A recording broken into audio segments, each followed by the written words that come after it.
Ce soir, nous allons aborder un thème qui me paraît important, dont chacun de nous a fait plus ou moins l'expérience dans la vie. Le thème que nous allons aborder ce soir, c'est le silence de Dieu. Le silence de Dieu.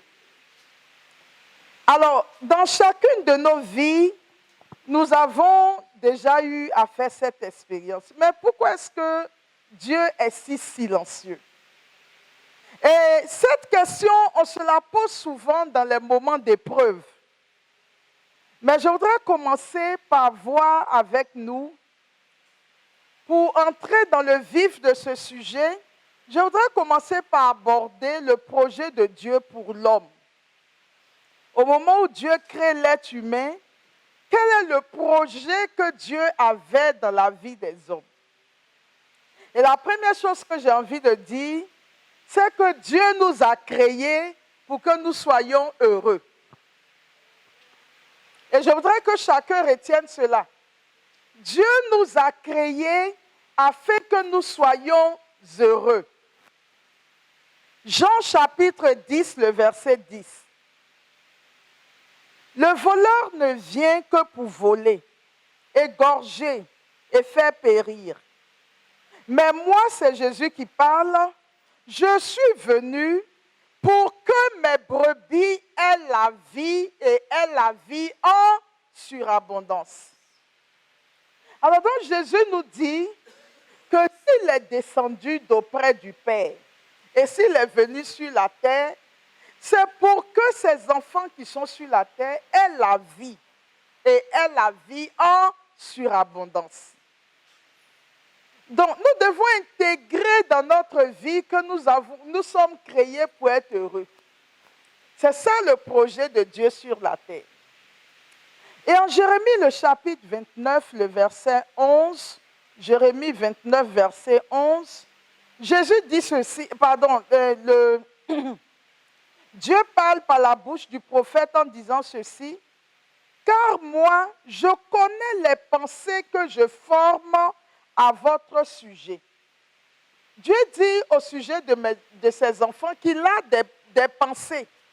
Il a un désir, il a un projet qu'il veut exécuter dans la vie de ses enfants. Et il dit, je connais les pensées que je forme à votre sujet. Parole du Seigneur. Il dit, les pensées que j'ai en moi en tant que Dieu, c'est que vis-à-vis de vous, ce sont des pensées de paix et non de malheur. Il dit, j'ai pour vous des pensées de paix et non de malheur, pour vous donner un avenir et une espérance.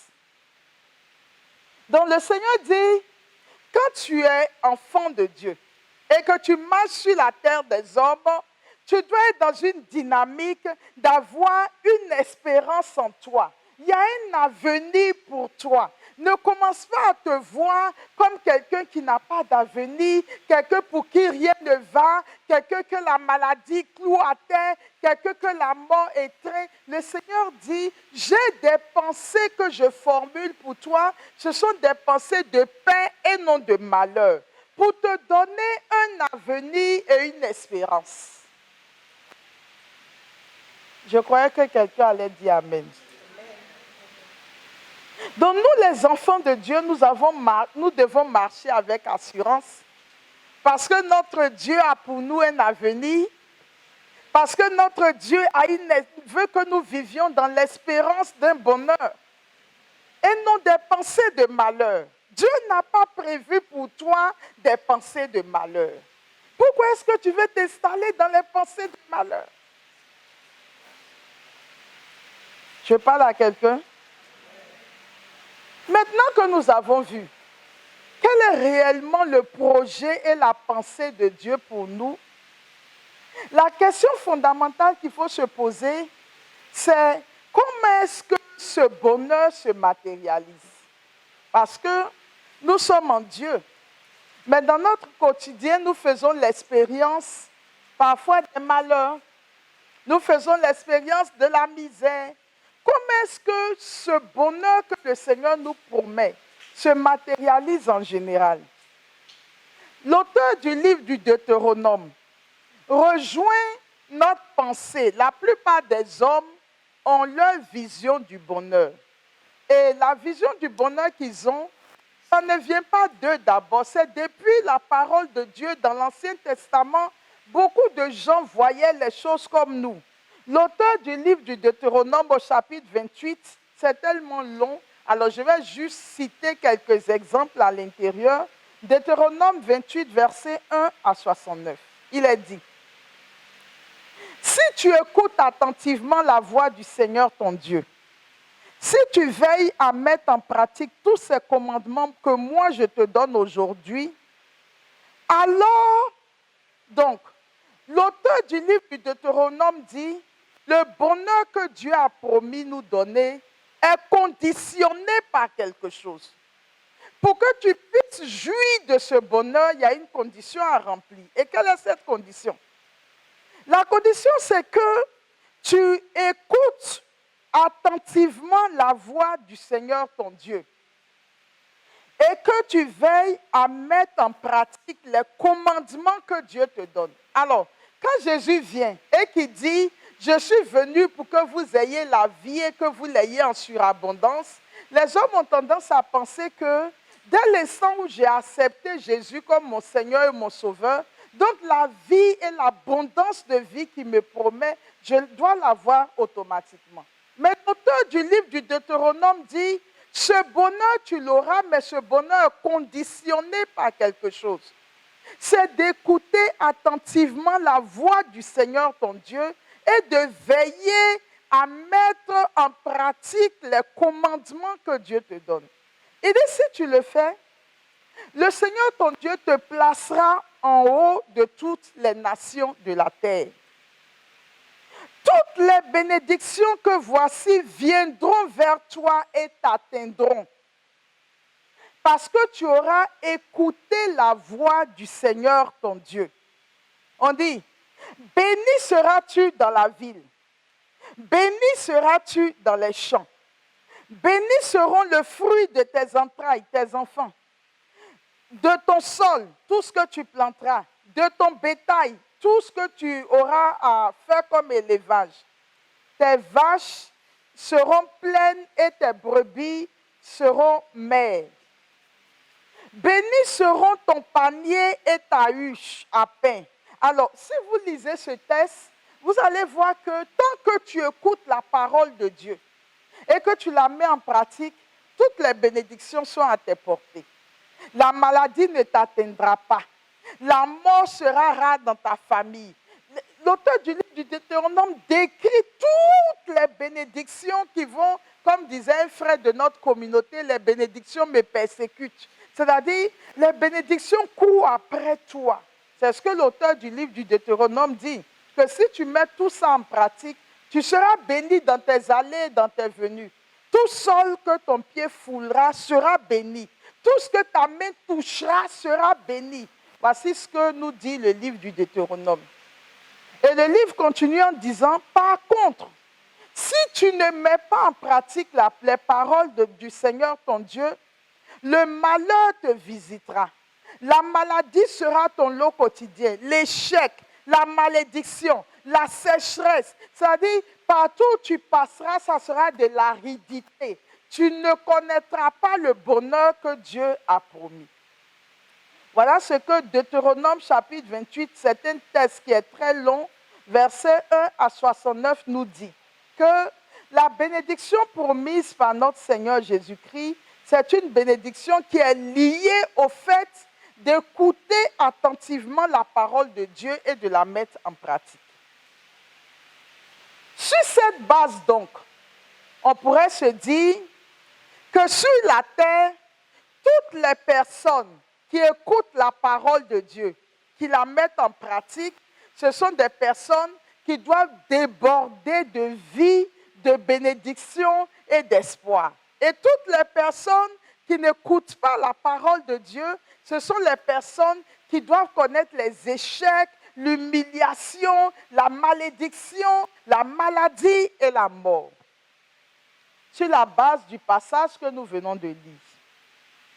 Maintenant, la question que je voudrais nous poser pour nous qui sommes en présentiel ou pour nos frères et sœurs qui sont en ligne, est-ce que nous avons le sentiment que dans notre vécu quotidien, à partir de notre propre vie et à partir du témoignage que nous avons de ceux qui nous entourent, est-ce que nous avons le sentiment que cette vérité dont parle, cette réalité dont parle l'auteur du livre du Deutéronome est vraie?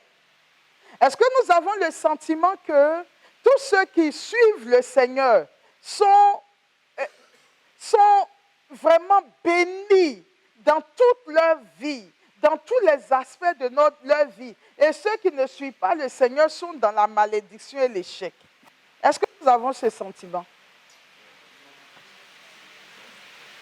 On n'a pas ce sentiment. Les païens prospèrent. Et parfois, ce sont les chrétiens même qui ont des difficultés. Donc, on a le sentiment que ce dont parle l'auteur du livre du Deutéronome n'est pas tout à fait vrai dans notre vécu quotidien. La question fondamentale va donc être, et on a un exemple palpable dans la Bible. C'est le cas de Job, dans le livre de Job. D'accord? Allons lire ce passage. On va juste lire le premier chapitre. Job chapitre 1, verset 1 à 22. C'est un peu long, mais c'est agréable à entendre. Il était une fois au pays de Our un homme appelé Job. Donnez-moi une minute, s'il vous plaît.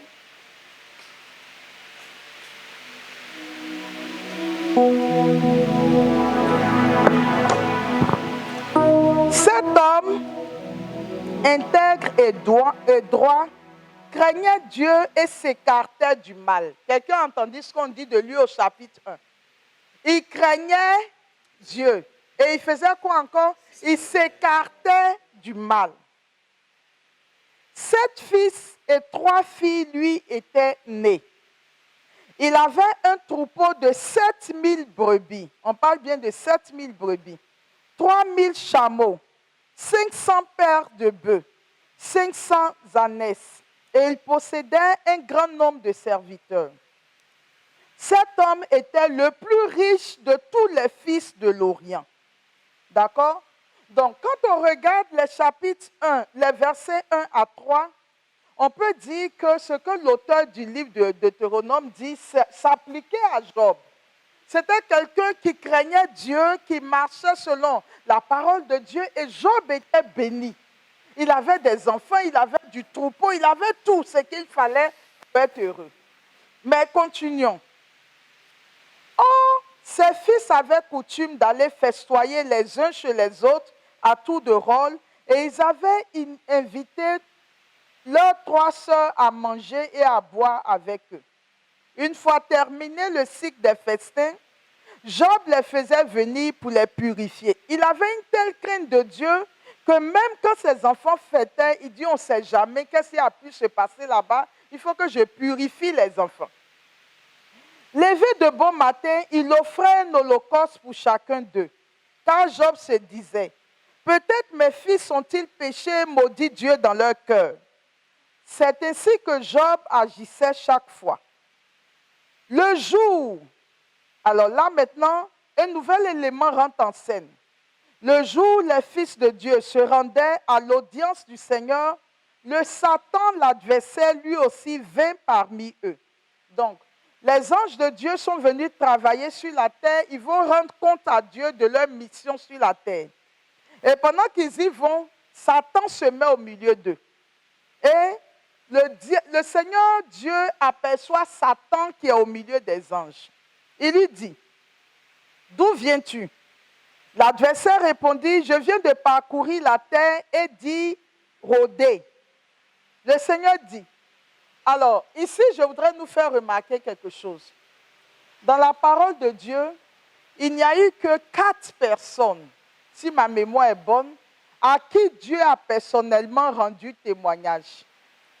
C'est-à-dire, les 4 là, c'est Dieu lui-même de sa propre initiative qui rend témoignage de la qualité des vies de ces personnes. Il y a eu Moïse, où le Seigneur a dit c'est l'homme le plus humble de la terre. Il y a eu David, à qui le Seigneur a dit voici l'homme selon mon cœur. Il y a eu Job, à qui Dieu a dit c'est l'homme le plus intègre. Et il y a eu la Vierge Marie, à qui il a dit une grâce particulière t'a été faite, tu seras bénie entre toutes les femmes et toutes les générations te diront. Vous voyez, il n'y a eu que 4 personnes. Et Job fait partie de ces 4 personnes. Ça veut dire que la qualité de vie que Job avait était telle que Dieu lui-même s'était rendu compte de ce que Job vivait.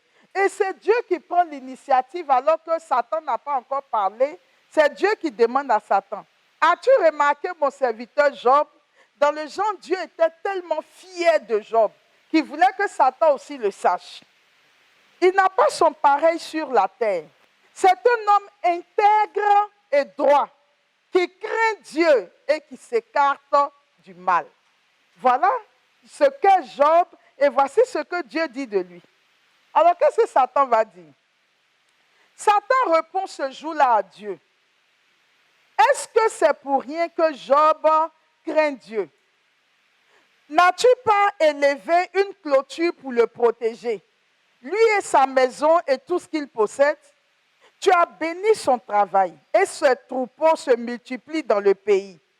Mais étends seulement la main et touche à ce qu'il possède, je parie qu'il te maudira en face.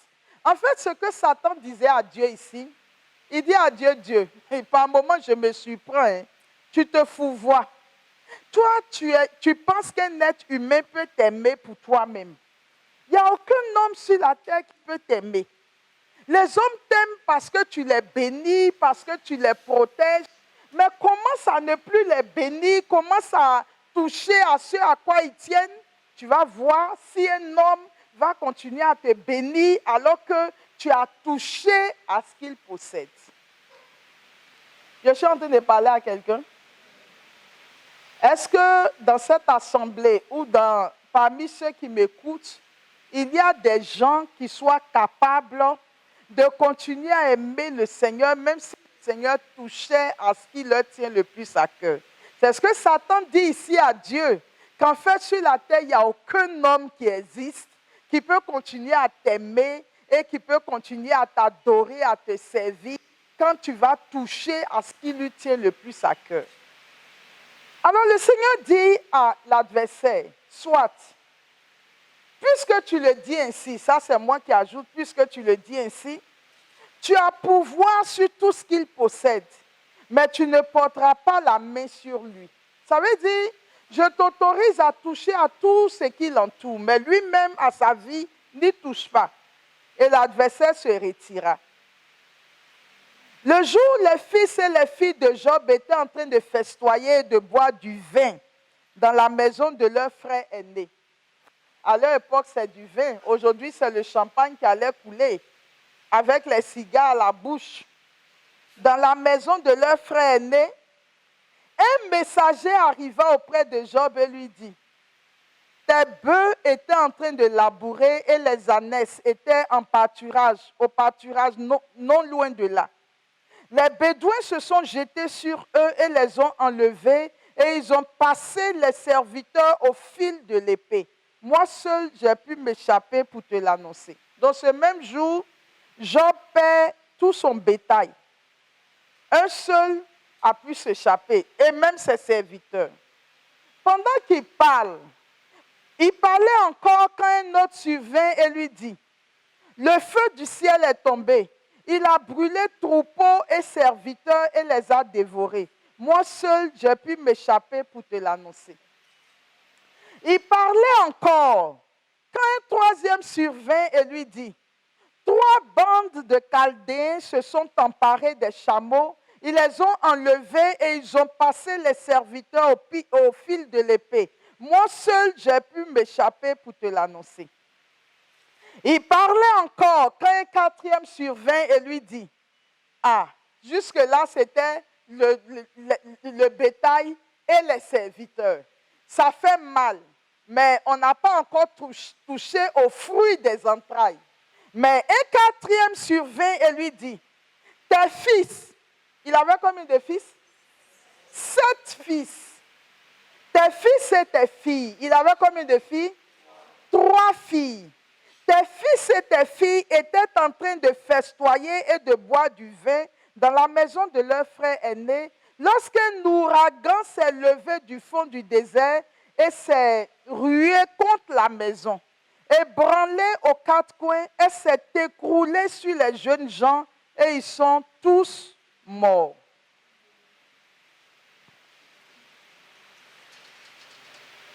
Ça veut dire qu'en un instant, il a perdu ses 10 enfants. Job était quelqu'un comme nous, qui aimait ses enfants comme nous. En un instant, les 10 sont partis. Et le serviteur dit, moi seul, j'ai pu m'échapper pour te l'annoncer. À ce moment-là, Job s'élève, il déchira son manteau et se rasa la tête. Il se jeta à terre et se prosterna.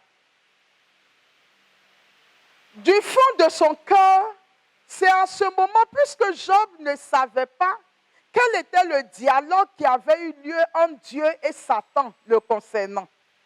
Pour Job, il était un homme droit, il était un homme intègre, il marchait selon la volonté de Dieu, il faisait ce que le Seigneur voulait et la parole de Dieu dit, si tu fais la volonté de Dieu, tu seras béni, tes fils seront bénis, ton bétail va augmenter. Alors Job, à ce moment-là, peut se dire, mais pourquoi? Où est-ce que Dieu est? Où est-ce que Dieu est pour qu'en 1 seconde ou en 5 secondes, ma vie chamboule tant? Est-ce que Dieu est là? Est-ce que Dieu existe? Est-ce que Dieu prend soin de ses enfants? Est-ce que Dieu veille sur nous? Mais le verset 21 dit, le 20 déjà, que Job se lève, déchire son manteau, se rase la tête, se jette par terre, se prosterne. Et il dit, nu je suis sorti du ventre de ma mère, nu j'y retournerai. Le Seigneur a donné, le Seigneur a repris, que le nom du Seigneur soit béni. En tout cela, Job ne commit pas de péché, il n'adressa à Dieu aucune parole déplacée. En tout cela, Job ne pêche pas. Il se rend compte qu'il est venu nu, il retournera nu. Tout ce que le Seigneur lui a donné, en une fraction de seconde, tout a disparu et est parti en fumée. Et même dans cet état, Job continue à adorer le Seigneur. Et si vous prenez le chapitre 2, le diable revient devant Dieu. Et Dieu dit à Satan, mais tu avais dit que c'est parce que je bénissais Job que Job ne me maudissait pas et qu'il était intègre. Mais voici que je lui ai tout enlevé et malgré ça, il a continué à m'adorer. Et le diable dit, oui, mais quand tu dis ça, tant qu'il perd ses serviteurs, le troupeau, ses enfants, ce n'est pas encore sa propre vie. Maintenant, touche à sa vie. Quel est l'homme sur la terre dont tu toucheras la vie et qui continuera à te bénir? Envoie-lui une maladie, touche-le, qu'il sente qu'il est à l'article de la mort. Et tu verras s'il continuera à t'adorer, à te bénir. Et le diable, et Dieu va dire à Satan, ok, je t'autorise à toucher à sa vie.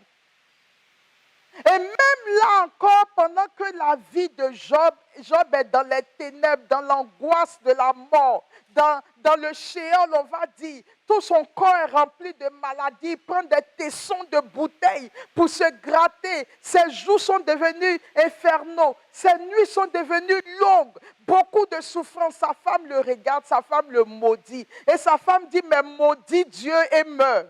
Parce qu'on n'a jamais vu ce qu'on voit là t'arriver. On n'a jamais vu quelqu'un à qui cela est arrivé. Il faut maudire Dieu, meurt et puis que tout le monde respire. Et même là encore, Job va dire, le Seigneur est mon Dieu. Il est mon salut. Je sais que mon Sauveur est vivant. Et qu'au dernier jour, je surgirai. D'accord? Même là encore, Job va continuer à adorer son Seigneur. Comme pour dire, pourquoi est-ce que ce livre a été placé dans la Bible? Ce livre a été placé dans la Bible parce que pendant des siècles, le peuple d'Israël se disait que si quelqu'un est maudit, c'est parce que Dieu n'est pas dans sa vie, c'est parce que le péché, il est dans le péché et c'est pour ça que Dieu le maudit. Et on a vu les amis de Job, quand ils sont venus, ils lui ont dit, examine ta vie. Peut-être qu'il y a un péché qui est caché quelque part, dont tu ne t'es pas confessé. Mais ce livre a été mis dans la Bible pour dire à tous les chrétiens que la vision du bonheur que nous avons, liée aux choses de la terre, Jésus a dit, j'aurai la vie et je l'aurai en abondance. Donc, si j'ai la vie et j'ai la vie en abondance, il faut que j'ai des maisons, il faut que j'ai du bétail, il faut que j'ai des terres, il faut que j'ai de l'argent, il faut que j'ai des voitures. En réalité, le bonheur dont Jésus nous parle, ce n'est pas de ces choses-là. Quelqu'un m'entend bien ce soir? C'est-à-dire, Jésus et nous, nous utilisons un même langage, mais dans la pensée de chacun, ce mot ne signifie pas la même chose. Il y a un bonheur, effectivement, que Jésus est venu nous donner. Il y a un bonheur auquel les hommes de la terre pensent. Mais le bonheur dont Jésus parle et le bonheur dont les hommes parlent ne sont pas les mêmes bonheurs. N'ont pas les mêmes significations. La vie dont nous parlons sur la terre et la vie dont Dieu nous parle ne sont pas les mêmes types de vie. Et donc, puisque nous employons un même mot pour deux significations différentes, nous pouvons avoir l'impression, quand nous sommes nous dans notre domaine, et qu'on a l'impression que Dieu ne nous rejoint pas là où nous sommes, nous pouvons avoir l'impression que Dieu n'agit pas dans nos vies, que la parole de Dieu n'est pas vraie, que le Seigneur a dit, si nous marchons avec lui, il sera avec nous. Pourquoi est-ce que nous sommes en proie à tant de difficultés? Parce que pour nous, nous sommes dans les difficultés, nous voyons les choses comme nous pensons que ça doit être, mais nous ne sommes pas forcément dans la pensée de Dieu.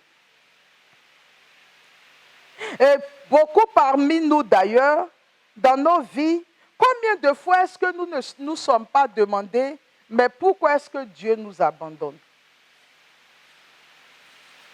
J'ai l'histoire de cette dame. Une fois, j'étais allée en vacances en Europe et je ne sais pas, les gens qui m'hébergeaient ont dit, allons visiter le parc.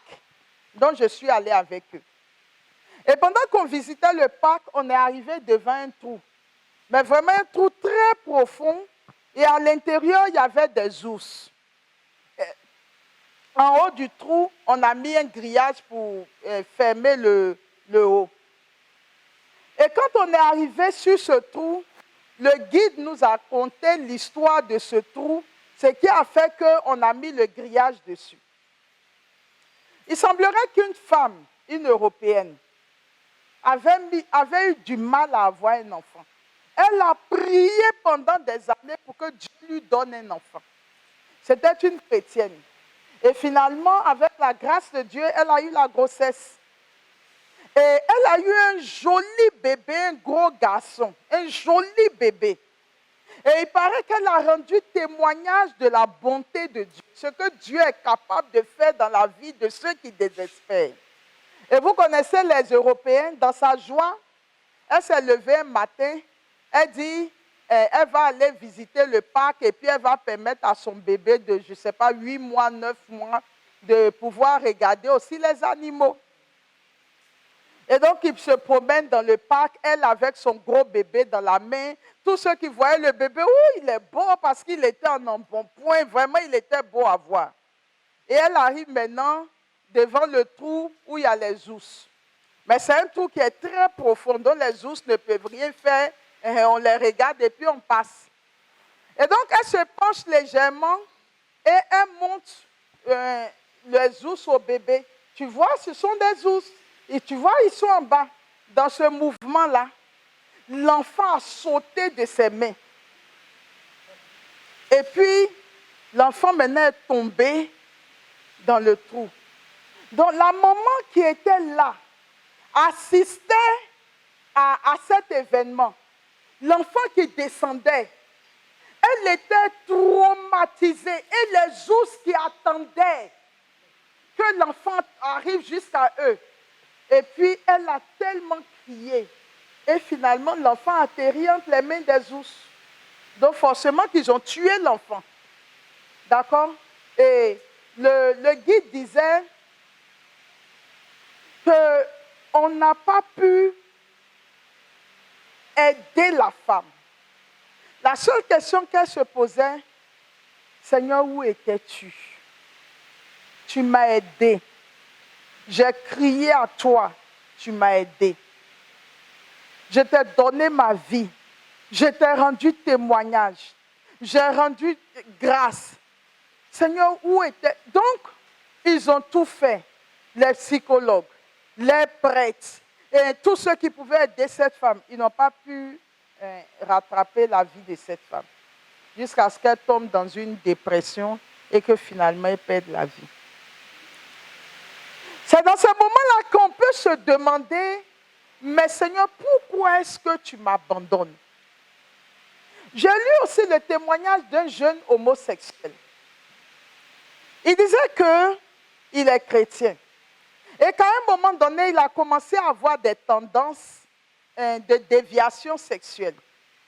Et quand il a commencé à sentir ces tendances, il allait en parler à un prêtre pour qu'on l'aide. Le prêtre n'a presque rien fait. Ils ont prié un peu pour lui, ils l'ont laissé. Il allait voir les psychologues. Il allait voir des pasteurs. Il s'est mis à genoux. Il a fait des temps de jeûne et de prière. Il a fait des rosaires. Il est allé à Lourdes. Sa seule prière, aidez-moi mon Dieu. Je ne veux pas tomber dans cette déviation d'orientation sexuelle. Il dit, il a tout fait. Ça venait de plus en plus. Il est même allé voir les médecins. Il dit, ils lui ont mis des électrochocs. Chaque fois qu'il a un désir pour un homme, on lui envoie des ondes pour qu'il puisse. Il dit, il a fait tout ça. Et puis, un jour, il a dit, mais il y a quand même un Dieu dans le ciel. Le Seigneur dit qu'il ne veut pas qu'on ait ces orientations, ces déviations sexuelles.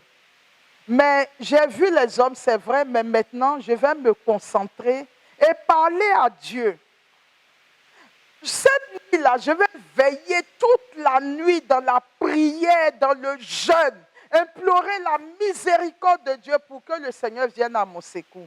Parce que j'ai besoin d'être secouru. Il dit, il a fait ça une nuit. Rien. C'était toujours là de façon forte. Deuxième nuit, rien. 3 nuits, rien. Il dit qu'il est arrivé au bout des 3 nuits, il a conclu que Dieu n'existe pas. Que Dieu ne peut pas laisser quelqu'un qui se débat comme ça dans le péché, qui ne veut même pas céder à ce péché. Le Seigneur ne peut pas laisser quelqu'un se débattre ainsi. Et il dit, cette nuit-là, il est allé dans sa chambre et il a ramassé tout ce qu'il avait comme Bible, comme livre chrétien. Il a tout brûlé. Et il dit, ce jour-là, j'ai perdu la foi. Et il est tombé maintenant dans l'homosexualité. D'accord? Pourquoi est-ce que Dieu, par moments, est si silencieux? Pourquoi est-ce que Dieu est si silencieux? Et chacun d'entre nous, nous faisons cette expérience du silence de Dieu. Chacun fait l'expérience du silence de Dieu. Pourquoi est-ce que le Seigneur est silencieux? Et à ce stade-là, quelqu'un m'a dit parmi mes enfants que tu donnes plus de témoignages sur toi parce que je ne bavarde pas beaucoup et je n'ai pas beaucoup de causeries. Donc c'est ma propre vie que je connais. Je ne connais pas beaucoup la vie des autres. Et ce silence de Dieu, je l'ai moi aussi vécu. J'ai donné toute ma vie au Seigneur et je me suis sentie toujours forte dans la présence du Seigneur. L'assurance que ma vie est entre les mains de Dieu et que rien ne peut m'arriver. Et puis, ce fameux 12 novembre, où je partais prêcher à Yamoussoukro. Pour vous qui nous suivez en ligne, c'est une ville de la Côte d'Ivoire, au centre du pays. C'est bien le centre, Yamoussoukro. Et ce jour-là, je partais prêcher sur Saint-Joseph.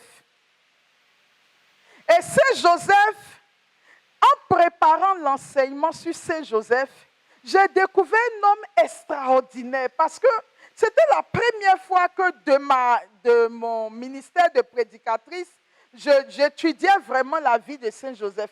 Et j'en étais émerveillée. Et je disais, Saint-Joseph, mais je t'aime. J'ai découvert Saint-Joseph. Je trouvais ses qualités, ses vertus, les grâces de Dieu en lui. Et j'ai passé mon temps à tomber amoureuse de Saint-Joseph en disant, mais tu es un grand homme. Je voyais son niveau de détachement par rapport à sa famille, tout ça. Et j'étais tellement amoureuse de Saint-Joseph, de ce que Dieu a fait de sa vie, que ce jour-là, j'ai décidé de ne pas prendre ma voiture pour voyager et que j'allais prendre le car. Le car, parce que dans le car, je ne suis pas en train de conduire, j'ai le temps de me poser, de continuer ma méditation, de faire mon rosaire. Et pour la première fois, j'ai décidé de prendre le car.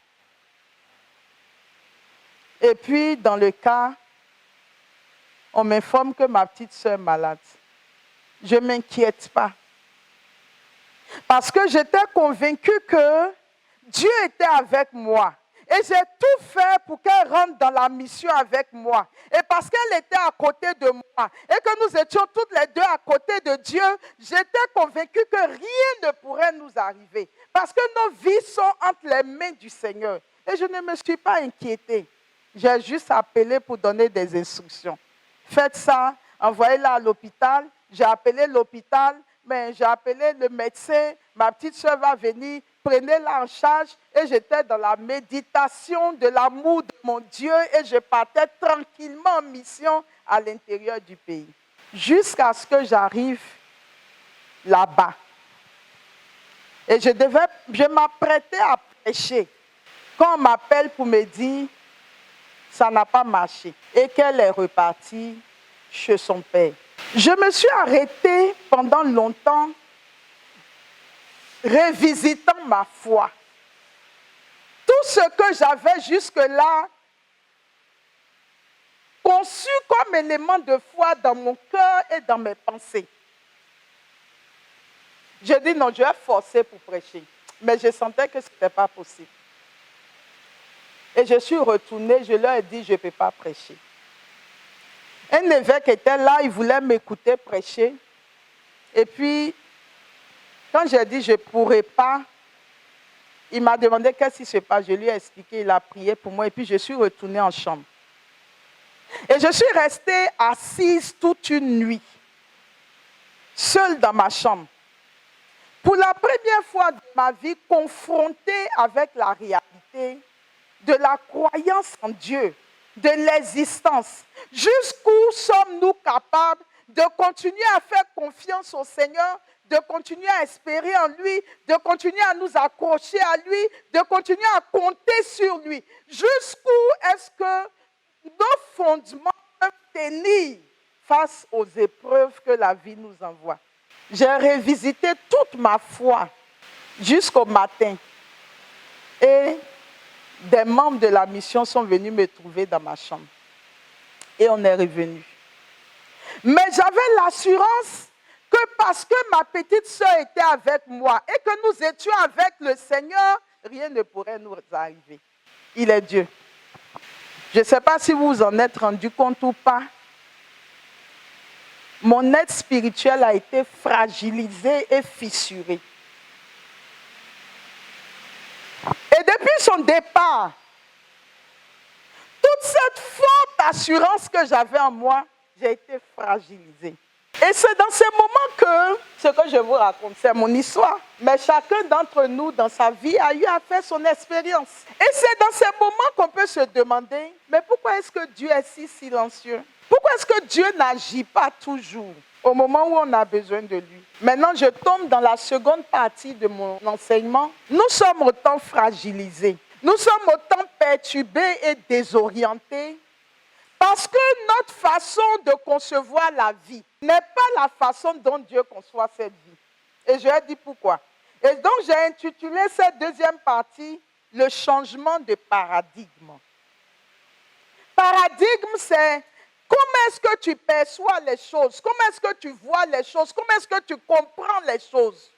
Parce que nous étions installés dans une vision, dans une façon de voir. Mais quand nous avançons avec le Seigneur, quand nous grandissons dans sa présence, le Seigneur va rectifier notre façon de voir les choses. Il va rectifier notre façon de comprendre les choses parce que de façon générale, on s'est fabriqué un Dieu, mais on n'a pas cherché à connaître le vrai Dieu. Quelqu'un me suit ce soir? On s'est fabriqué le Dieu en qui nous croyons, mais on n'a pas cherché à connaître le vrai Dieu. Alors, la question que je voudrais nous poser dans le changement de paradigme, quel Dieu adorons-nous? Quel Dieu adorons-nous? Est-ce que c'est le vrai Dieu tel qu'il est ou c'est le Dieu que nous nous sommes fabriqués? Et je comprends alors pourquoi Jésus dit en Jean le chapitre 17, le verset 3, en Jean le chapitre 17, le verset 3, « Père, la vie éternelle, c'est qu'ils te connaissent, toi, le seul vrai Dieu. » En fait, tout le défi de la vie chrétienne, c'est d'arriver à connaître le vrai Dieu. Pas le Dieu qu'on s'est fabriqué, pas le Dieu qu'on pense qu'il est Dieu, mais le vrai Dieu. Jésus dit, quand quelqu'un a connu le vrai Dieu, c'est qu'il a la vie éternelle. Est-ce que vous comprenez quelque chose? Oh Père, Jean 17, 3, la vie éternelle, c'est qu'ils te connaissent, toi, le seul vrai Dieu, et celui que tu as envoyé, Jésus-Christ. Donc, ça veut dire que dans notre marche à la suite du Christ, on peut se fabriquer un Dieu. On pense qu'on est en train d'adorer le Dieu d'Israël. On pense qu'on est en train d'adorer notre Seigneur Jésus-Christ. Mais en réalité, ce n'est pas lui. C'est une idole. Nous sommes des idolâtres. Nous fabriquons Dieu selon ce que nous voulons que Dieu soit. Mais le seul vrai Dieu, c'est par grâce. C'est le Seigneur qui nous donne de le découvrir. Et parfois, c'est au détour de telles épreuves où toute ta foi et ta vie sont chamboulées, que tu te poses les vraies questions. Qui es-tu, Seigneur? Je voudrais te connaître. Et arriver à le connaître, c'est vraiment ça la vie éternelle. Si tu as rencontré le vrai Dieu, tu es déjà dans l'éternité. Et en Matthieu, le chapitre 11, le verset 27, Dieu dit ceci. « Tout m'a été remis par mon Père.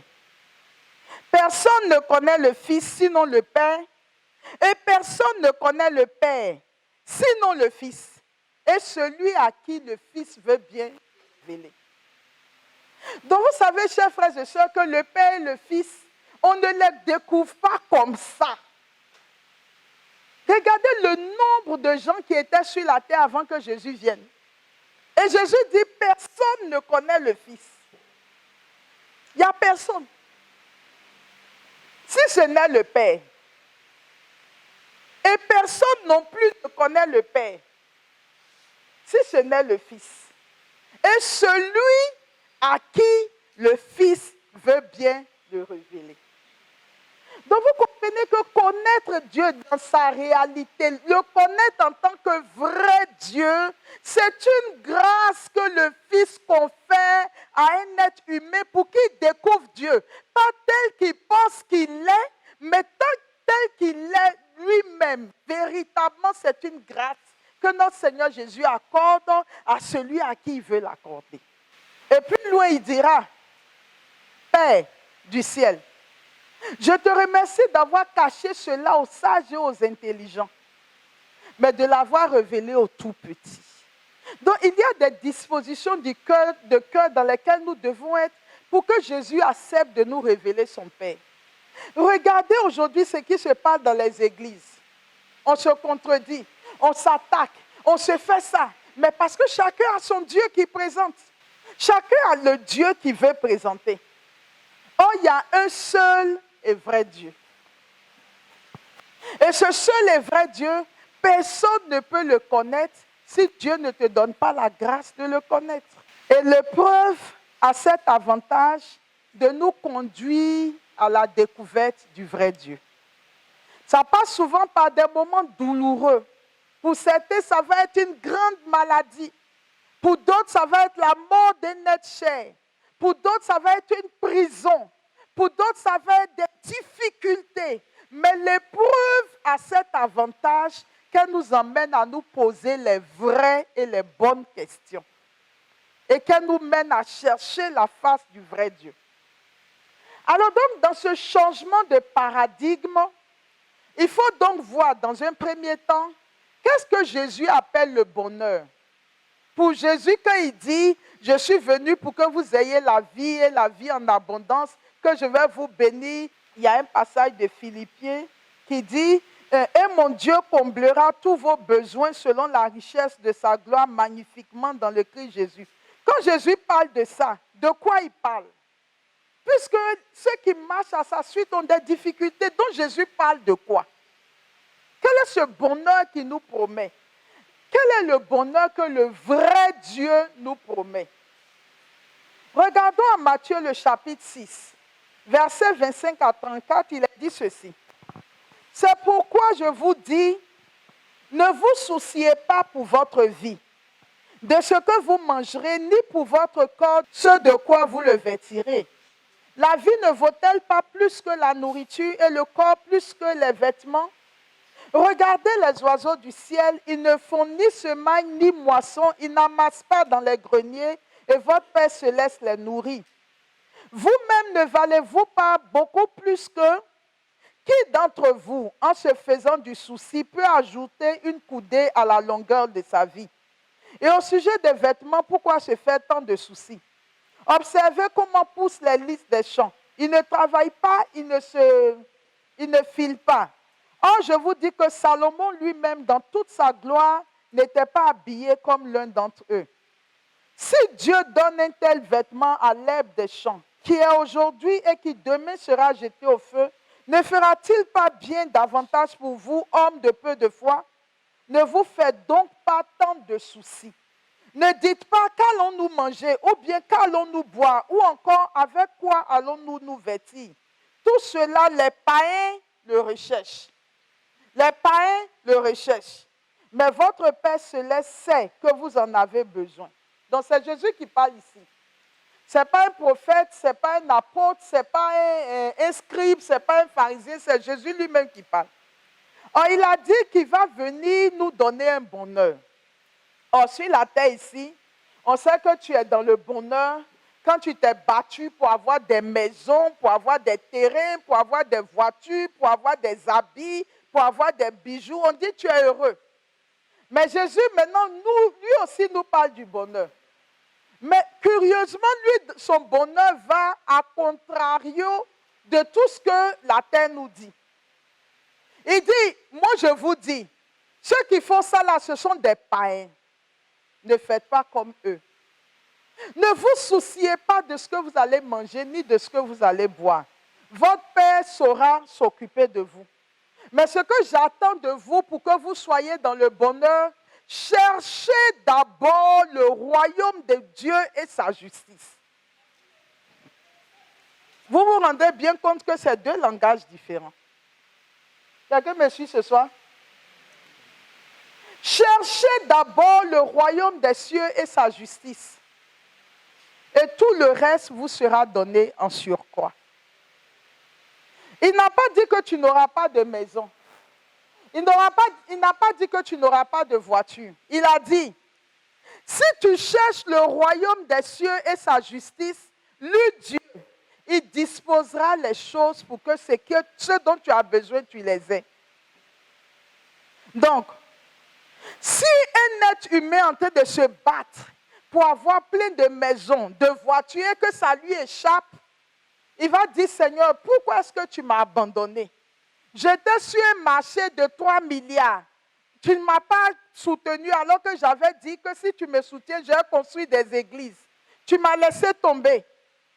Mais Jésus n'est pas venu pour ça.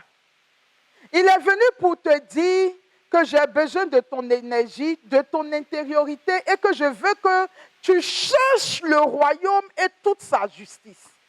Ce que les milliards allaient te donner, lui, Jésus, te les donnera sans que tu ne fasses les mêmes efforts. Alors, la vie que Dieu donne, c'est une vie qui nous met dans la paix, dans une paix profonde, dans un bonheur intérieur que les choses dont nous venons de parler ne peuvent pas donner. En fait, une maison ne donne jamais une paix. Les voitures ne peuvent pas te donner la paix. Tu peux être content parce que maintenant tu ne marches pas, mais la paix du cœur, le bonheur véritable, l'assise en Dieu, tout le matériel ne peut pas te les donner parce que l'âme d'une personne a été faite pour Dieu et il n'y a que Dieu qui puisse combler l'âme de l'intérieur. Quand j'ai commencé à comprendre ces choses, quelqu'un m'a dit, à peine ta petite soeur est décédée que tu t'es remise à prêcher. Parce que j'ai été secouée comme le froment. Mais une fois que j'ai compris qui est le véritable Dieu, je me suis engagée en disant, je continue à marcher à sa suite parce qu'il est le Dieu véritable et c'est lui que je veux. Quand on l'a connu, les épreuves ne peuvent pas nous arrêter parce que ce que Dieu donne, personne d'autre ne pourra te le donner. Aucune situation, aucune circonstance ne peuvent nous donner ce que le Seigneur nous donne au plus profond de nous-mêmes. Et ça, il faudrait qu'on le comprenne. Quelqu'un allait dire à Jésus, Seigneur, demande à mon frère de partager l'héritage avec moi. Il dit qu'il n'est pas venu pour ce genre de choses. Il n'est pas venu pour les affaires d'héritage, comment vous allez partager vos héritages. Il dit, je ne suis pas venu pour ça. Je suis venu pour servir le royaume et pour conduire les gens dans le royaume. Voici ma mission sur terre. Mais je ne suis pas venu pour vos préoccupations de choses. Un autre est venu, Seigneur, laisse-moi te suivre. Il dit, mais va d'abord, vends tout ce que tu possèdes, donne-le aux pauvres et viens et suis-moi. Donc, il y a un bonheur que Dieu a prévu pour nous, mais dans la pensée de Dieu, ce bonheur n'est pas lié à ce que nous possédons, mais c'est une rencontre véritable. C'est une véritable relation. C'est quelque chose de plus profond, de plus enraciné qui n'est pas lié aux circonstances de la vie. Je voudrais nous donner, ce soir je n'ai pas de portable, je ne sais pas quelle heure il est. Je voudrais partir de la Bible pour donner 2 exemples. C'est l'histoire de David. David était roi. David était riche. Il avait décidé, parce qu'il était dans une maison de cèdre, il a décidé de construire le temple du Seigneur. Il en a parlé au prophète Nathan qui lui en a donné l'autorisation. Et puis finalement, Dieu parle à Nathan en disant, ce n'est pas David qui va construire le temple, mais c'est son fils. Et David donc ramasse ce qu'il avait pour donner à Salomon qui doit construire le temple. 1 Chronique 22, 14 à 16. David dit ceci. Voici que dans ma peine, j'ai pu mettre de côté pour la maison du Seigneur 100 000 talents d'or, 1 million de talents d'argent et une telle quantité de bronze et de fer qu'on ne peut pas les peser. J'ai aussi entreposé du bois et des pierres, et tu en ajouteras encore. Tu as avec toi de nombreux artisans, ouvriers pour les carrières, ouvriers de la pierre et du bois, tous habiles pour tous les ouvrages. Quant à l'or, à l'argent, au bronze et au fer, on ne saurait les compter. Ça, c'est le patrimoine de David. Il dit donc à Salomon, lève-toi au travail et que le Seigneur soit avec toi. David, il dit, l'argent qu'il a, l'or qu'il a, cela dit, tout ça, on ne peut pas compter. Donc, David était très riche. Mais dans le psaume 19, du verset 8 à 12, il dit ceci. Il parle maintenant de la parole de Dieu. La loi du Seigneur est parfaite qui redonne vie. Je prends juste le verset 11. Il dit, en parlant de la parole de Dieu, plus désirable que l'or, d'une masse d'or fin, plus savoureuse que le miel qui coule des rayons. Il parle de la parole de Dieu. Et le verset 72, il dit, mon bonheur, c'est la loi de ta bouche, plus que les millions d'or et d'argent. Mon bonheur, c'est ta parole, plus que les millions d'or et d'argent. Alors tout à l'heure, je disais que en réalité, c'est le Seigneur qui nous révèle les mystères du royaume. Un être humain, de lui-même, ne peut pas découvrir cette grâce. Il n'est pas capable de voir la parole de Dieu et préférer la parole de Dieu à tout l'argent du monde et à tout l'or du monde. C'est Jésus qui accorde cette grâce à une âme. Si Dieu ne t'a pas accordé cette grâce, tu ne pourras pas prendre la parole de Dieu comme la chose la plus précieuse du monde. Or, le colloque de Jean nous dit, Jean chapitre 1, verset 1, au commencement était la parole et la parole était avec Dieu et la parole était Dieu. Donc, il y a une rencontre mystique que le vrai Dieu accorde à certains de ses enfants qui découvrent l'immensité, le bonheur, la richesse, la gloire qui se trouve dans la présence de Dieu et que rien sur la terre, ni aucune relation ne peuvent procurer. C'est une grâce que Dieu accorde. Souvent quand je suis assise, je dis au Seigneur, Seigneur, je te dis merci. Parce que je vais vous dire la vérité. La mission a besoin de moyens pour évoluer. Je n'ai pas de maison. C'est quelqu'un qui a eu pitié de moi pour me donner une voiture. Sinon, je ne peux même pas m'offrir une voiture. Je n'ai aucun bien. Mais je dis souvent à Dieu, Seigneur, qu'est-ce que le monde a à m'offrir? C'est-à-dire, je regarde tout ce qui se passe sur la terre. Et puis je demande, dans tout ce qui se passe là, qu'est-ce que le monde peut m'offrir aujourd'hui? Je regarde, j'analyse, il n'y a rien, absolument rien qui m'intéresse. Tout ce à quoi j'aspire, comment grandir dans la présence de Dieu? Comment aider mes frères et sœurs à comprendre les réalités du monde? Comment pouvons-nous cheminer vers les réalités? Voilà tout ce qui est dans ma tête. Hier ou avant-hier, je disais à une de mes filles, j'ai dit, est-ce que vos amis vous appellent? Elle dit que moi j'aime la solitude. J'ai dit, ne devenez pas comme moi. Parce qu'aujourd'hui, je n'ai aussi pas d'amis. Il n'y a pas quelqu'un qui a s'élevé. C'est-à-dire, si quelqu'un m'appelle dans mon téléphone, si ce n'est pas pour la mission, c'est pour faire écoute spirituelle. Il n'y a pas quelqu'un qui a m'appelé et puis on est là, on cause, on sort, on s'en va quelque part. Il n'y a rien. Mon téléphone, s'il n'y a pas d'écoute spirituelle, mon téléphone peut rester toute une journée sans crépiter.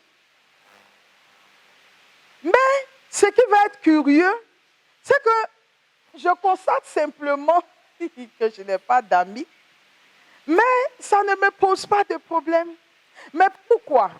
Parce que les préoccupations que j'ai, pour que quelqu'un soit foncièrement mon ami, il faut qu'il soit en train de partager mes préoccupations. Sinon, de quoi allons-nous parler? De l'habit qui est à la mode? De quoi? De quoi? Qu'est-ce qu'on va partager ensemble? Je suis préoccupé par les réalités spirituelles. Je suis angoissé par le visage du monde actuel. Où est-ce que le monde s'en va? Dernièrement, je disais à mes collaborateurs, je m'étonne toujours de voir que les gens sont accrochés au mariage, à l'enfantement, mais quand je sens ce qui se passe dans le monde spirituel, je me dis, mais nous avons besoin de nous lever parce que quelque chose se prépare. Voici ce qui m'angoisse, voici ce qui me préoccupe, voici ce qui me mobilise de l'intérieur.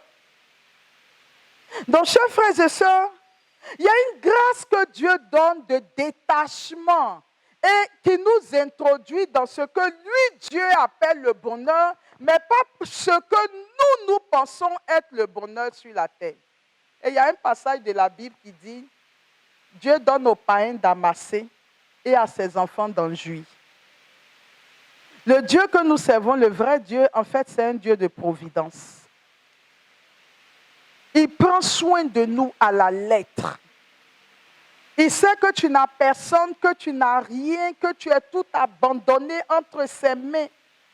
Tu prends conscience que toute ta vie tient à un fil qui se trouve entre les mains du Seigneur. Le jour où le Seigneur lâche ce fil, tu n'es plus rien. Alors tu es tout offert au Seigneur. Et Saint Paul le dira, si je vis, mais je ne vis plus pour moi. Ce n'est plus moi qui vis. C'est le Christ qui vit en moi. Et ma vie sur terre, je la vis pour le Seigneur. Donc, il y a des choses que nous attendons de Dieu et on peut avoir l'impression que le Seigneur se fait silencieux, le Seigneur ne nous écoute pas, mais simplement parce que nous ne sommes pas dans le domaine de définition du Seigneur. C'est ce que j'appelle le changement de paradigme. C'est-à-dire, qui est Dieu? Qu'est-ce qui l'intéresse? Et quand tu es là-bas avec lui, tu es tout offert entre ses mains et le Seigneur te conduit comme une feuille sur un courant d'eau. Il t'envoie là où il veut, comme il veut. Le roi Salomon a fait la même expérience. Dans Ecclésiaste chapitre 2, versets 4 à 8.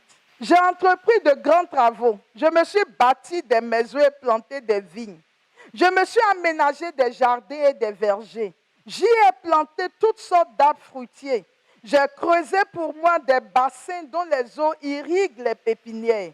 J'ai eu des serviteurs et des servantes, leurs enfants nés dans ma maison, ainsi qu'une abondance de gros et petits bétail, plus que tous mes prédécesseurs à Jérusalem. Oh gloire! Pour lui, ce n'est pas morceau par morceau.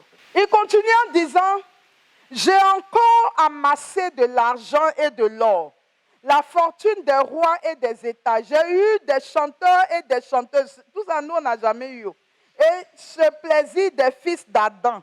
Une campagne des campagnes. Salomon avait plus de 1000 femmes et concubines. Donc, j'ai l'habitude de dire, si toi, tu passes, c'est 3 ans plus tard que tu dois revenir. Il a eu tout. Mais Salomon lui-même, c'est sorti de sa bouche. Quand il a fait toutes ces expériences, sa conclusion, c'était quoi? Vanité des vanités. Tout n'est que vanité.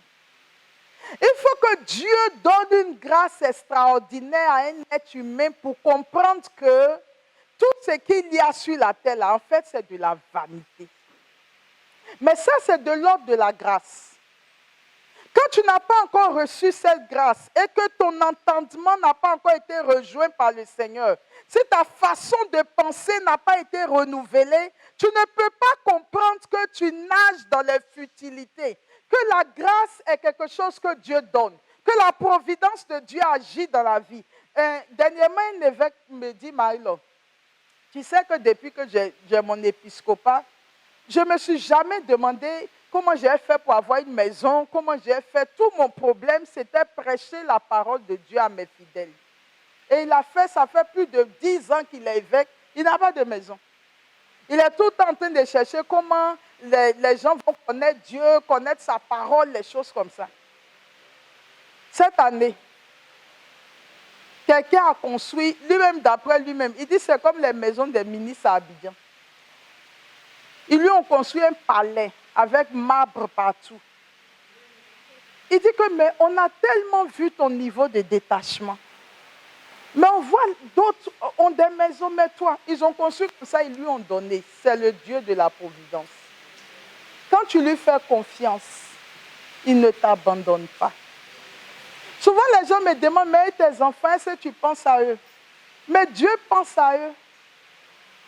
Dieu pense à eux, Dieu pense à moi. Mais moi, je pense au Seigneur. Donc, pour toujours parler de Salomon, lui qui avait tout ça. Maintenant, en Sagesse, le chapitre 7, les versets 8 et 9, il dit, Il commence au verset 7. Aussi j'ai prié et le discernement m'a été donné. J'ai supplié et l'esprit de sagesse est venu en moi. Il dit, il a demandé ça à Dieu. Et Dieu a ouvert son intelligence. Et il dit, j'ai préféré la sagesse au trône et au sceptre. À côté d'elle, j'ai tenu pour rien la richesse. Je ne l'ai pas comparée à la pierre la plus précieuse. Tout l'or du monde auprès d'elle n'est qu'un peu de sable. Je parle à quelqu'un. Et en face d'elle, l'argent est regardé comme de la boue. Voilà quelqu'un qui a fait une expérience. Mais le Seigneur lui a donné la grâce de voir qu'en fait, tout n'était que futilité et vanité. Et il dit maintenant qu'il préfère la sagesse à tout ça. Or, en 1 Corinthiens, le chapitre 1, le verset 30, il est dit que Christ est notre sagesse.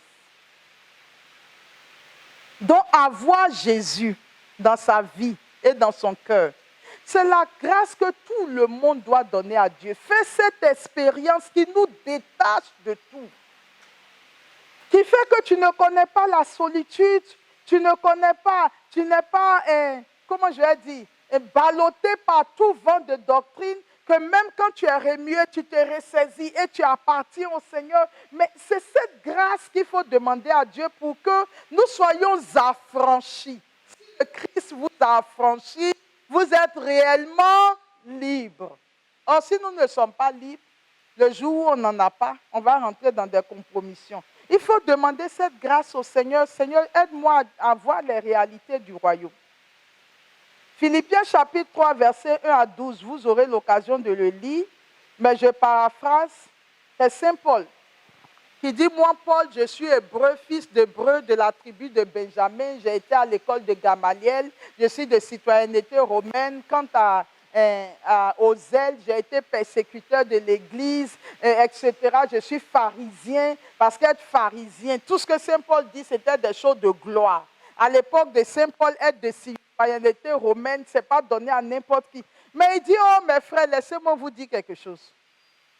Toutes ces choses que je considérais comme des avantages, je les ai considérées comme des déchets et de la boue, comparées à la supériorité de la connaissance du Christ.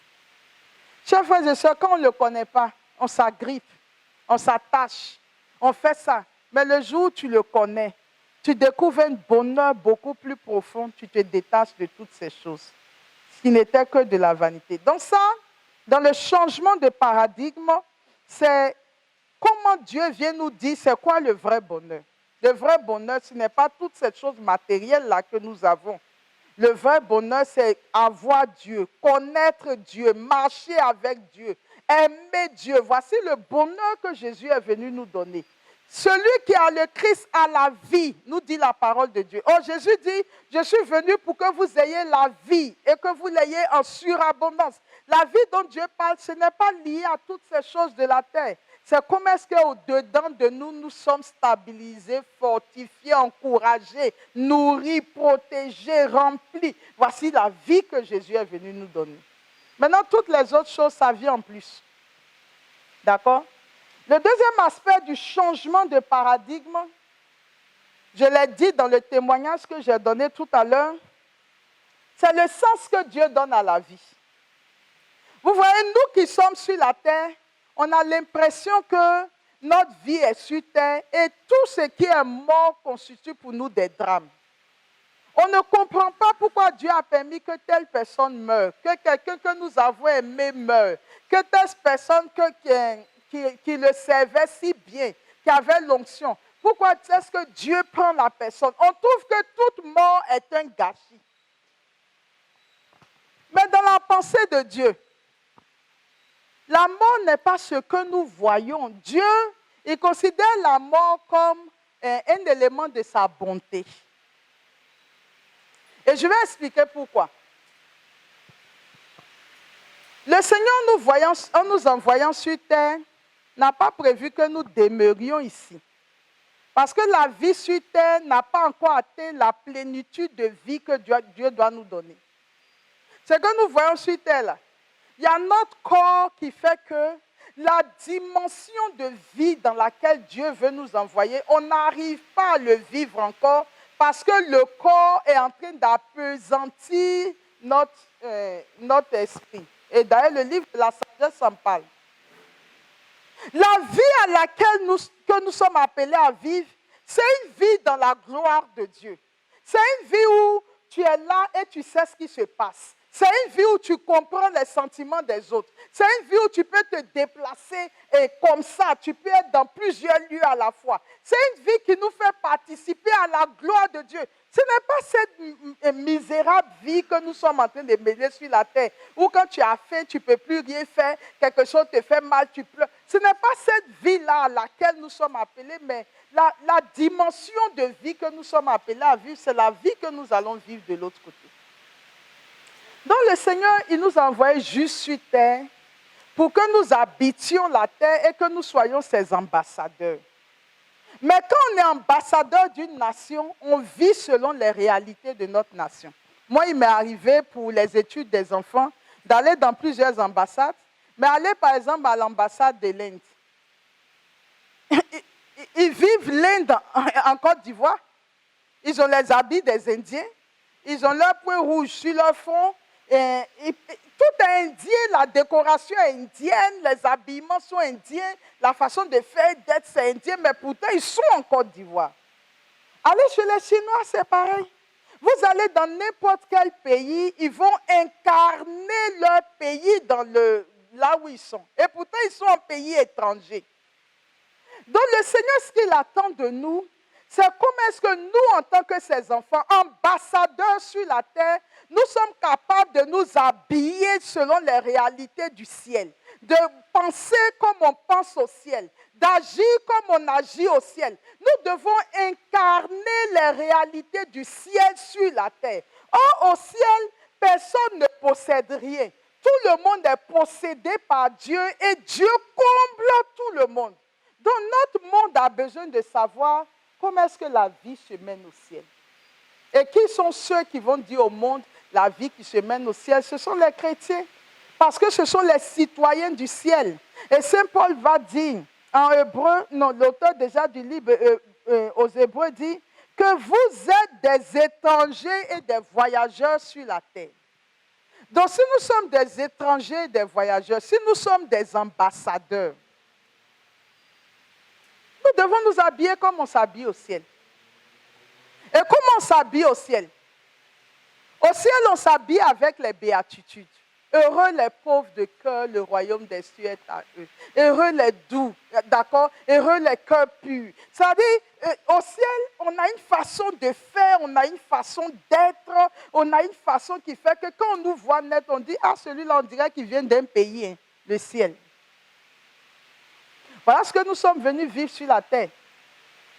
Nous devons manger comme on mange au ciel. Et au ciel, la nourriture ne devient pas le Dieu de notre vie.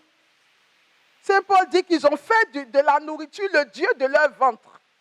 Non, nous au ciel, on ne mange pas. La nourriture n'est pas le Dieu de notre vie au point où, quand on n'a pas à manger, on peut rentrer dans des péchés, on peut rentrer dans des compromissions. Parce que nous avons un Dieu qui nous nourrit et qui saura susciter ce dont nous avons besoin pour nous nourrir. Il y a une façon d'être pour incarner notre royaume. Il y a une façon d'être pour incarner les réalités de notre pays. Chez nous, là-bas, on pardonne. Chez nous, l'argent n'est pas le Dieu. Mais le vrai Dieu, c'est le Dieu d'Israël.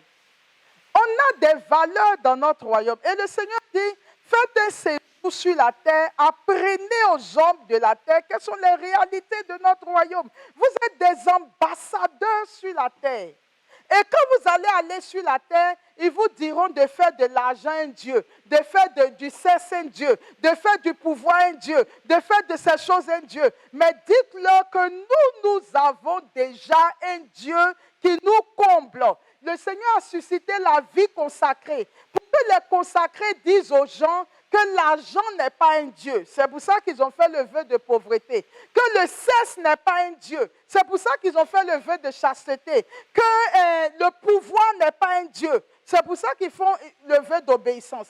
Donc le Seigneur envoie ses messagers sur la terre, envie de transmettre un message, envie d'évangéliser. Et je voudrais dire à chacun que nous sommes sur la terre pour évangéliser et défendre les valeurs du royaume et prêcher pour le royaume. Et si nous ne sommes pas en train de le faire, nous nous sommes égarés sur la terre, nous avons perdu le but pour lequel nous sommes là. On t'a envoyé en mission. Le peuple d'Israël, on lui a dit que tu quittes l'Égypte, tu dois aller au pays de Canaan. Il doit traverser le désert. Et la terre est le désert que nous traversons. Mais parfois, quand il trouve des cours d'eau quelque part, il va s'installer là. Les cours d'eau de nos vies, c'est chaque fois que le monde nous a happés et nous empêche de continuer notre pèlerinage. Et Moïse est toujours là pour dire attention, Dieu ne nous a pas appelés à nous installer dans le désert, même si c'est difficile, même si vous avez eu l'eau ici et que demain on ne sait pas si on va avoir de l'eau. Continuez notre marche, continuons, puisque l'aboutissement c'est la terre promise. Je suis en train de dire à quelqu'un que nous marchons, que nous sommes en pèlerinage, que la terre est notre désert et que personne ne doit s'installer dans le désert parce que dans le désert, tu as les serpents qui mordent, tu as tout. Le Seigneur a prévu que tu ailles dans le pays où coule le lait et le miel et que nous devons continuer notre marche, quelle que soit la difficulté du chemin. Donc parfois, le Seigneur estime que le temps de cette personne est fini, il faut que je la prenne pour qu'elle rentre dans ma félicité, dans la vie bienheureuse et qu'elle commence à vivre la vie que j'ai toujours prévu qu'elle vive et qui n'est pas cette vie terrestre. Et nous qui sommes sur la terre, on dit que ce n'est pas possible. Comment est-ce que Dieu a pu faire ça? Le Seigneur n'a pas vu ma souffrance, mon attachement, le fait que c'est mon seul frère, c'est ma seule soeur, c'est mon papa, c'est ma maman. Le Seigneur n'a pas vu toutes ces choses-là. Et le Seigneur a osé me l'enlever. Le Seigneur a déchiré mon cœur.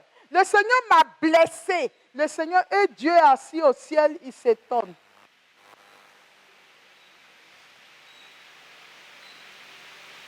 Quelqu'un peut dire à son voisin, Dieu s'étonne.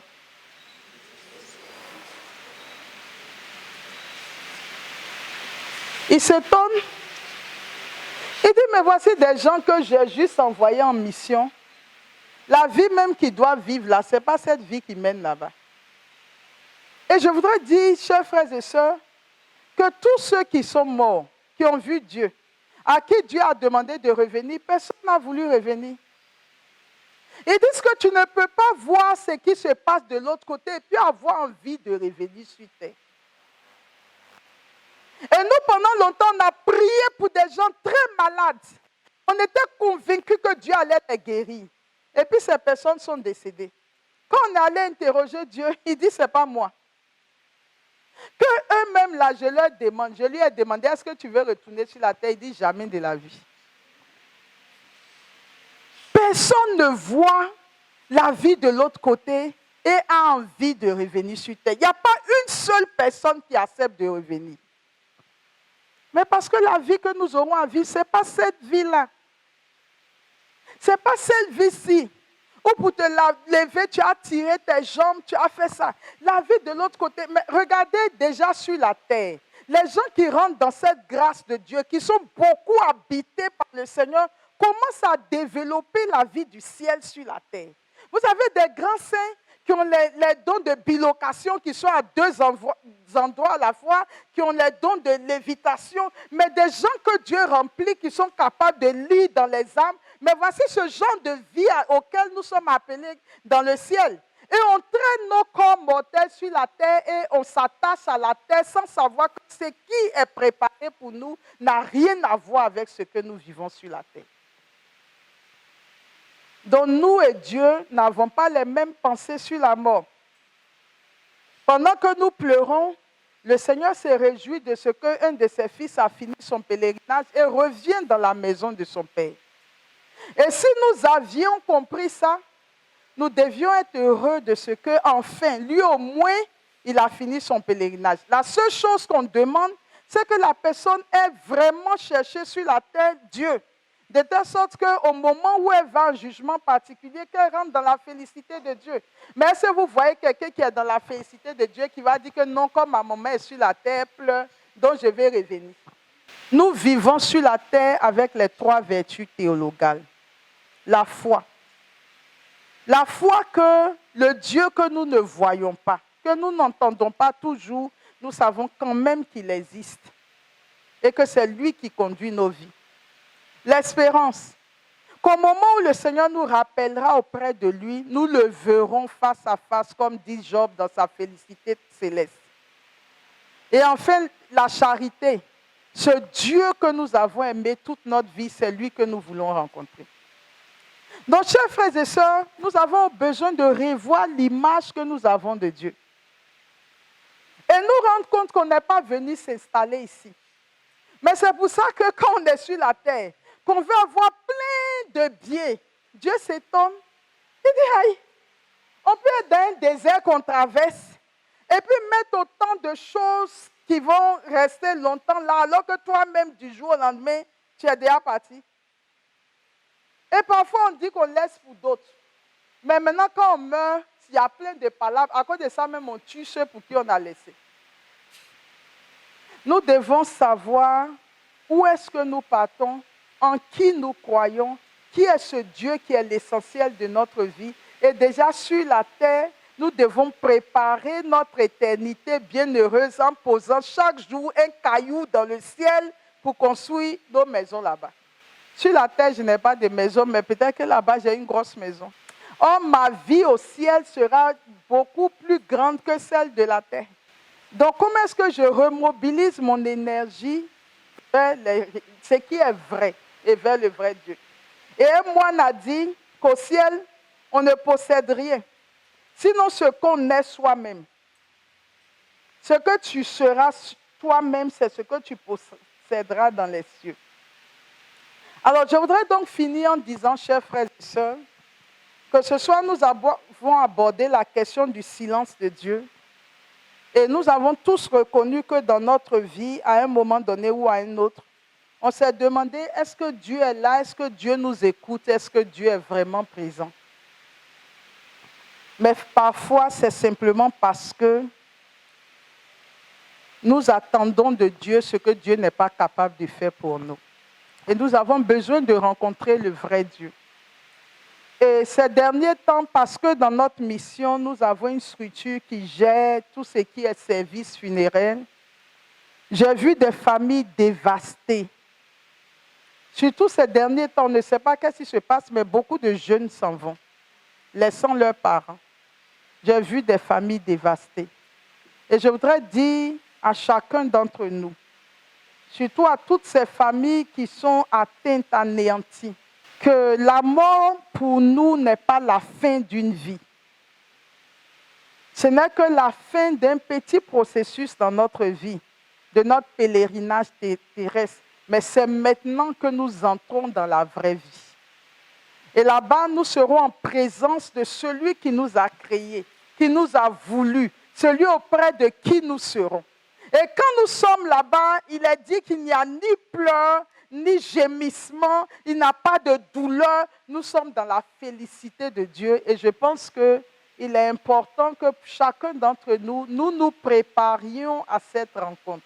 Et Saint Paul le dira, j'ai un ardent désir de retrouver mon Père céleste et d'être dans les cieux. Mais si je suis là, c'est à cause de la mission. Et je pense que cet ardent désir devrait habiter chacun d'entre nous, avoir le désir de vivre dans la présence de Dieu. Que Dieu nous bénisse, qu'il nous garde et qu'il nous protège.